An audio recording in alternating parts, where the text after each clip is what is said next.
हर political party का यही motive होता है। आप समय आप अपने दिल पर हाथ रख के मुझे कहिए वजाहत खुद, अगर आज़ाद साहब की पार्टी में रहकर ऐसा नहीं हुआ तो आपका स्टेप क्या होगा? मैं आज़ाद साहब का सिपाही हूँ, तो आज़ाद साहब ने कांग्रेस से किनारा कश किया तो ओबियसली एक सिपाही, उसका जो बॉस, उसका जो मेजर जब वहाँ से निकले तो ओबियसली उसका सिपाही भी उसके साथ। यहाँ से एक और बात कही गई कि जितने लोगों ने कांग्रेस छोड़ा वो सब बेईमान है। घर में बैठ के और दफ्तरों में बैठ के भाषण देने से हम उसका मुकाबला नहीं कर सकते। उसके लिए हमको गाँव, हर गली, हर कोचे में जाना पड़ेगा। जो भी कुछ हुआ वो आज़ाद साहब के टेन्योर में वो 2.5 साल में हुआ है। जहाँ तक आज़ाद साहब ने छोड़ दिया वहाँ अगर आपको पता हो तो क्या पार्टी का नाम होने जा रहा है? देखिए, पार्टी का नाम जो होगा। बिस्मिल्लाहिर्रहमानिर्रहीम, अस्सलाम वालेकुम नाजरीन। इस वक्त हमारे साथ आशिक इरफान साहब जुड़े हैं जो कि एक्स डिस्ट्रिक्ट यूथ प्रेसिडेंट थे कांग्रेस के। इनसे जानना चाहेंगे कि क्या वजह रही कांग्रेस पार्टी छोड़ने की, और अगर अब इस वक्त ये आज़ाद साहब का हाथ इन्होंने थामा है, क्या ये समझते हैं कि आज़ाद साहब का हाथ थामने से ये कुछ कर पाएंगे लोगों के लिए, याद नहीं। सबसे पहले मैं आपका अपनी चैनल पर खैर मकदम करता हूँ। बिस्मिल्लाहिर्रहमानिर्रहीम। सबसे पहले मैं आप भाइयों का बहुत शुक्रगुजार हूँ कि आप यहाँ पे आए। आपसे मैं जानना चाहूँगा कि कांग्रेस पार्टी में एक तो आपको इतनी अच्छी पोजीशन मिली थी, तो क्या वजह रही कि आपने कांग्रेस छोड़कर आज़ाद साहब का हाथ थाम लिया? देखिए, मैंने कांग्रेस ज्वाइन किया था आज़ाद साहब से इंस्पायर होके। जब वो यहाँ पे सीएम था 2005 से लेकर 2008 तक, उन दिनों में कॉलेज स्टूडेंट था, तो मैं उसका जो विज़न था, उसका जो डेवलपमेंट थी, तो उसको देख के मैं आज़ाद साहब से इंस्पायर हुआ था, तो कांग्रेस ज्वाइन किया था। मैं आज़ाद साहब का सिपाही हूँ, तो आज़ाद साहब ने कांग्रेस से किनारा कश किया तो ओबियसली एक सिपाही, उसका जो बॉस, उसका जो मेजर जब वहाँ से निकले तो ओबियसली उसका सिपाही भी उसके साथ निकलेगा। तो वही फ़र्ज़ मैंने अंजाम किया।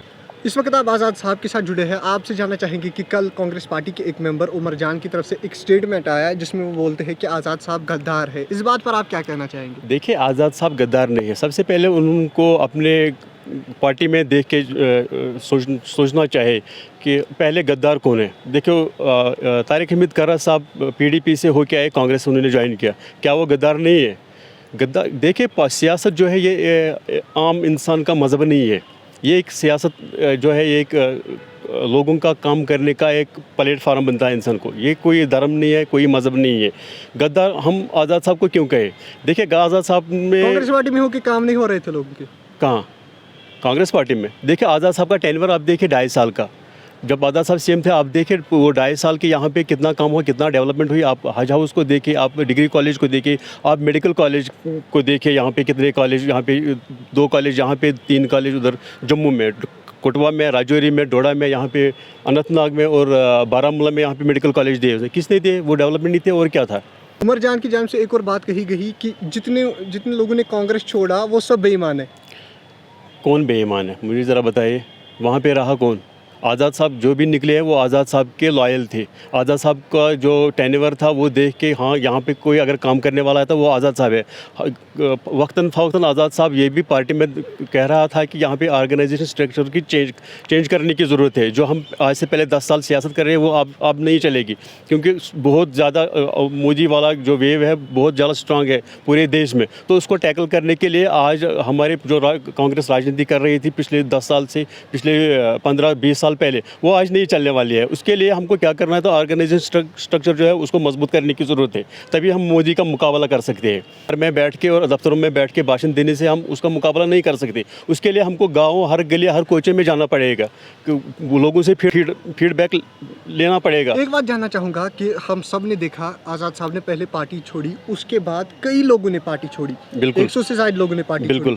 ऐसी क्या वजह रही कि कांग्रेस पार्टी से आपको अलग होना पड़ा? देखिए, कांग्रेस पार्टी अलग होने का सबसे बड़ा कारण यही है कि वहाँ पे सुनवाई नहीं हो रही थी आज़ाद साहब की। जो भी आज़ाद साहब कह रहा था कि वो पार्टी की हित में कह रहा था, पार्टी की भलाई के लिए कर रहा था, तो वहाँ पे उनकी सुनवाई नहीं होती थी। आज़ाद साहब ने ये कहा कि हमें भारत जोड़ने की ज़रूरत नहीं है, हमें हर घर जोड़ने की ज़रूरत है। हर पूरे देश में, चाहे हमको 10,000 टीमें या 1,000 टीमें बनानी पड़ेगी, वो क्या करेंगे तो पूरे देश के हर गली, हर कोचे में जाए और लोगों से मिले। भारत जोड़ने से आप खाली सड़कों पर ये रैलियाँ करने से आपका वोटर नहीं जुड़ेगा, आपसे लोग नहीं जुड़ेंगे।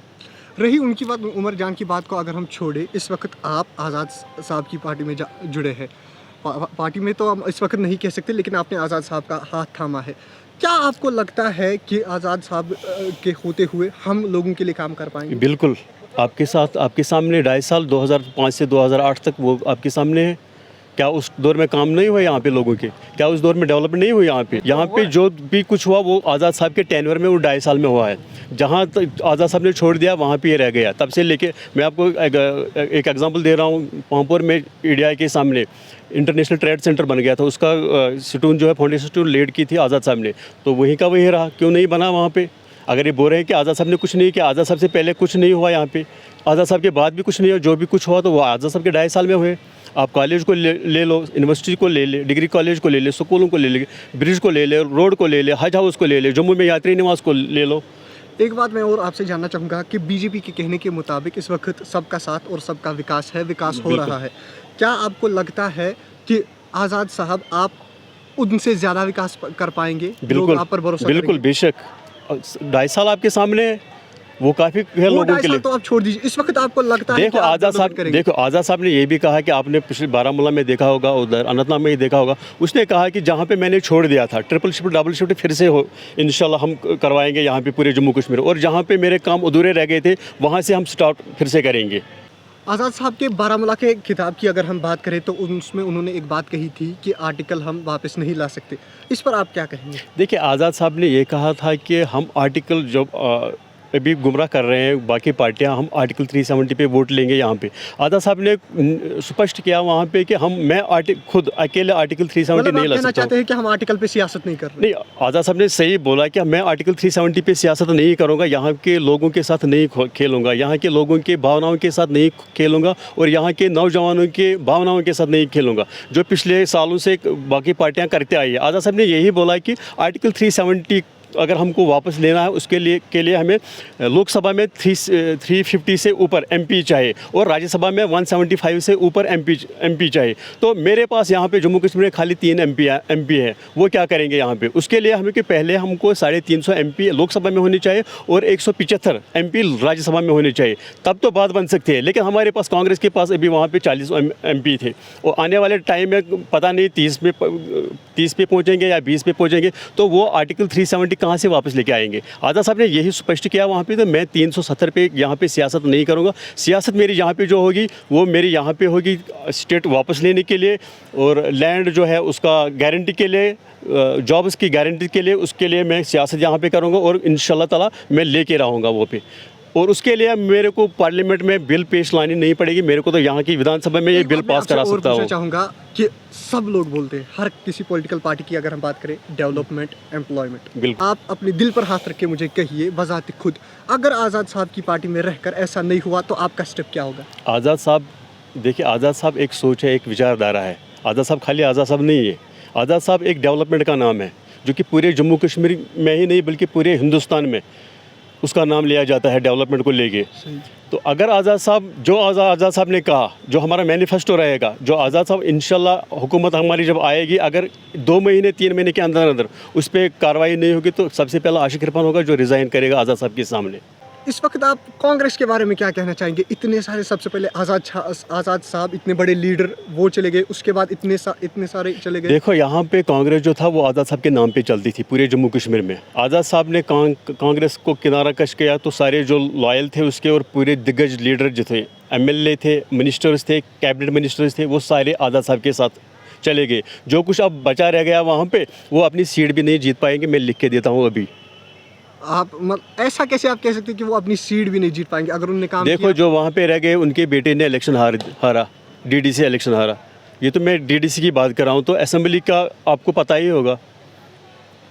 आपसे एक और बात जानना चाहेगी कि आज़ाद साहब ने कहा कि पार्टी का नाम और बाकी सब चीज़ें वो लोग डिसाइड करेंगे। आपसे थोड़ी सी अगर आपको पता हो कि क्या पार्टी का नाम होने जा रहा है? देखिए पार्टी का नाम जो होगा वो आज़ाद साहब खुद तय करेंगे। अभी तो हम छोटे से कार्यकर्ता आज़ाद साहब के, छोटे से सिपाही है आज़ाद साहब के। आज़ाद साहब जो डिसाइड करेगा हमारे सर आंखों पे। मतलब अभी पार्टी का कोई नाम, अभी पार्टी का नाम डिसाइड नहीं है, ना तो अभी झंडे का नाम, पार्टी का झंडे का नाम डिसाइड हुआ है।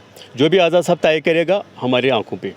एक और बात आपसे जानना चाहूँगा कि पॉलिटिकल पार्टीज जो बाकी है वो कहती है कि आज़ाद साहब अब B या C टीम बन गई है बीजेपी की, इस पर आप क्या कहेंगे? देखिए ये सबको पूरे जम्मू कश्मीर की आवाम को पता है कि बीजेपी की B team, C team, D team, what ever so आप कह रहे हैं, A टीम कौन है?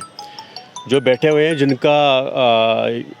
जिनका ऑफिस सरकारी बिल्डिंग में बना हुआ है और जिनका प्रोटोकॉल एक्स सीएम का भी नहीं है, उनका है, खाली मिनिस्टर रहे हैं। हमारे ताज साहब 2 बार कैबिनेट मिनिस्टर रहे, सईद साहब 2 बार कैबिनेट मिनिस्टर रहे, सुरूरी साहब कैबिनेट मिनिस्टर रहे। उनका तो वो प्रोटोकॉल नहीं है जो प्रोटोकॉल उन लोगों का है। तो यही दर्शाता है कि बी टीम और सी टीम कौन लोग हैं आज़ाद साहब के।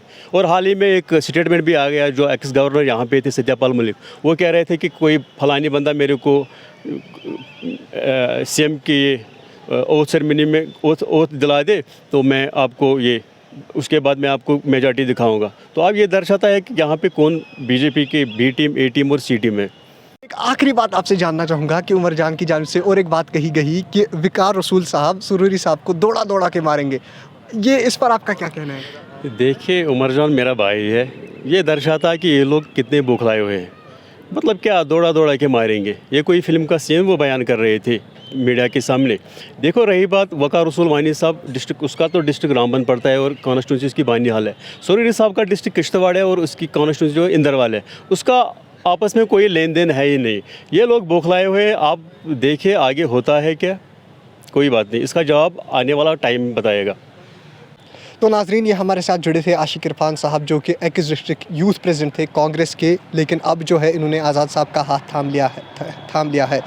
इनसे हमारे कुछ सवालात रहे कर उमर जान की जानिब से भी कुछ बातें कही गई, वो बातें भी हमने इनसे पूछी। और इनसे हमने ये भी पूछा कि अगर आज़ाद साहब की पार्टी में रहकर भी काम नहीं हुए तो आगे आपका रद्द अमल क्या होगा।